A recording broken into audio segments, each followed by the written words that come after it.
All right, we just arrived here at the Preserve Boulder Hills in Rhode Island. Fixing to do some shooting, but first we got to do some sighting in.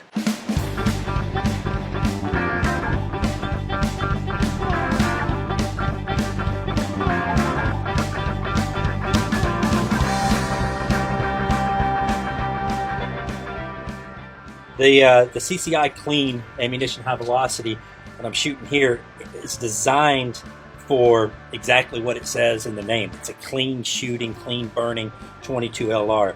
It usually burns about 60 to 80% cleaner than a traditional lead round nose projectile. And if you've ever shot any kind of rimfire, you know that 22 LR is extremely dirty. If you're shooting a suppressor, this is perfect, or in indoor ranges, it's perfect for this.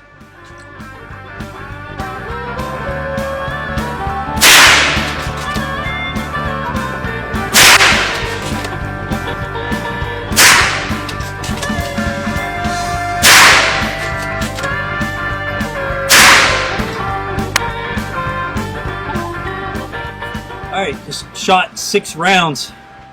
Let's see what kind of group we got. 50 yards. Not too shabby. Not too shabby at all.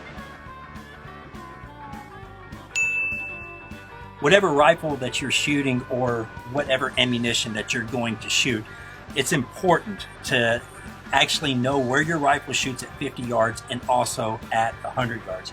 I relate shooting rimfire and anything past 50 yards, sort of like bow hunting. You just don't put in one sight pin at 20 yards and go to the woods and maybe shoot a deer at 40 yards. You don't do that. You have certain pins and you know exactly what your equipment is capable of doing and at what range.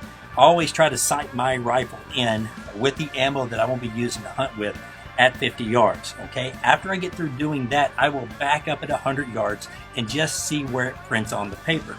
Now, you have to fine tune it a little bit at 100 yards. Even though it's dead on at 50 yards, it may be shooting about 3/4 inches to the left or the right. That's where those 1 or 2 small clicks adjustment on your scope will really come in handy.